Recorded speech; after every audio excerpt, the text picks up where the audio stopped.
Ang barangay Sapang Kawayan sa bayan ng Dipakulaw sa Aurora Province ay muling nagdaraos ng kanilang kapiestahan o Foundation Anniversary. At ito ay may temang mamamayang nagkakaisa, pamayanang masagana. Ito ay kanilang ipinagdiriwang taon-taon at ngayong Enero 27 hanggang 29, 2026.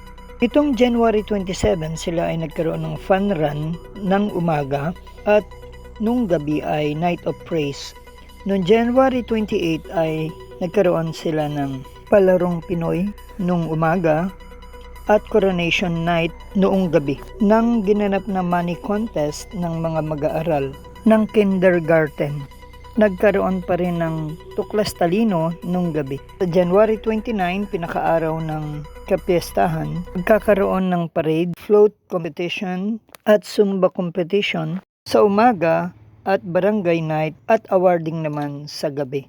Ang kapitan ng barangay na ito ay si Ginoong Albert Anselmo na siyang magbibigay ng mensahe sa programa sa araw ng kapiestahan at ilang mga pananalita mula sa mga kagawad ng barangay at mga natatanging bilang mula sa grade 1 and 2, grade 3 and 4, grade 5 and 6 pupils sa eskwelahan ng nasabing barangay. Karoon pa rin sila ng volleyball games sa kanilang barangay. Ayon sa naging panayam natin kay Kagawad Neil Santiago.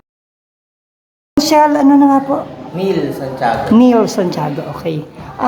Konsyal, ano po yung ginagawa natin ngayon dito? Meron tayong palaro yata. As of now po kasi is ngayon po gaganapin yung finals po ng volleyball ng dalawang category po, yung female at male category. Okay. Oh, so ito pong tomorrow, ano naman po yung mga activity regarding the fiesta? Tomorrow morning po is gaganapin po natin is yung fun run.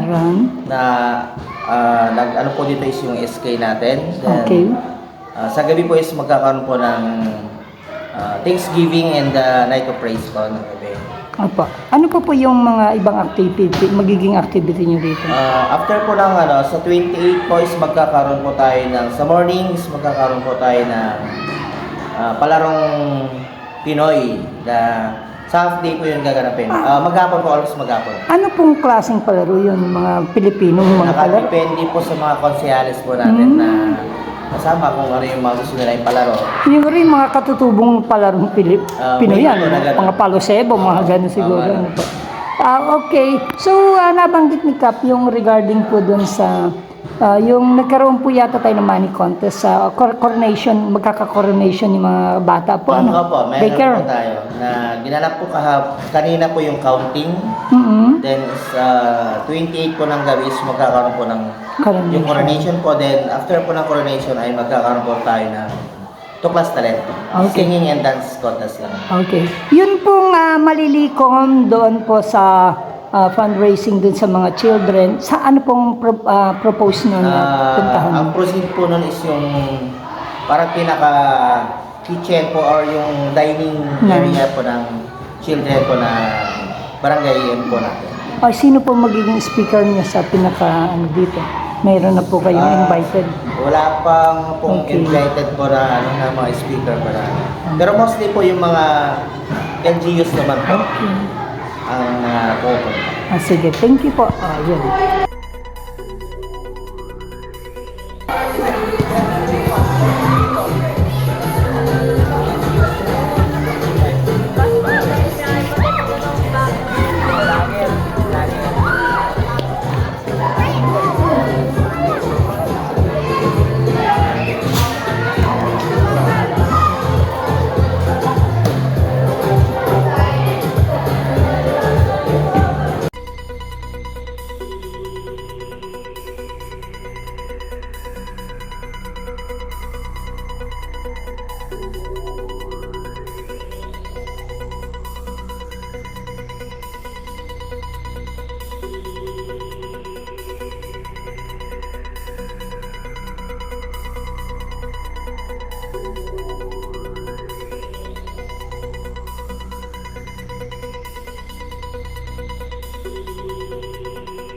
Para sa NSK News ng NSK TV Channel, Narciso Co reporting.